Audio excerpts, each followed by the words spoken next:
Hello hi guys, welcome back to my insta blog. Guys ಇವತ್ತು ನಾನು ಈ ಥರ ರೆಡಿಯಾಗಿ ಕಾಲೇಜ್ಗೆ ಹೋಗ್ತಾ ಇದ್ದೀನಿ guys. 2 hours later. Guys finally ನಾನು ಕಾಲೇಜಲ್ಲಿ ರೀಲ್ ಶೂಟ್ ಮಾಡ್ತಾ ಇದ್ದೀರಿ. ನಾನು ನಮ್ಮ ಫ್ರೆಂಡ್ ಏನ್ ಸ್ಮಾರ್ಟ್ ಆಗಿದೆಯಲ್ಲಿ. ಗಾಯ್ಸ್ ನೋಡ್ಬೋದು. ಇವನ ಹೆಸರು ರಂಜಿತ್ ಅಂತ, ಇವನ ಹೆಸರು ಬಂದ್ಬಿಟ್ಟು ಡಿಪ್ರೆಷನ್ ಮೋನಿಶ್ ಅಂತ, ಇವನ ಹೆಸರು ಬಂದ್ಬಿಟ್ಟು ತನುಷ್ ಅಂತ. ಗಾಯ್ಸ್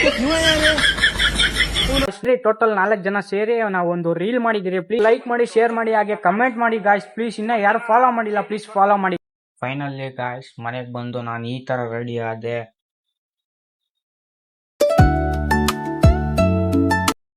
ಓಕೆ ಗಾಯ್ಸ್, ಫೈನಲಿ ನಮ್ಮ ಕಾರ್ ಹತ್ರ ಹೋಗ್ತಾ ಇದ್ದೀನಿ. ಬನ್ನಿ ನಮ್ಮ ಕಾರ್ ಬರ್ತೀನಿ ಗಾಯ್ಸ್. ಗಾಯ್ಸ್ ಇದೆ ನೋಡಿ car. A few minutes later.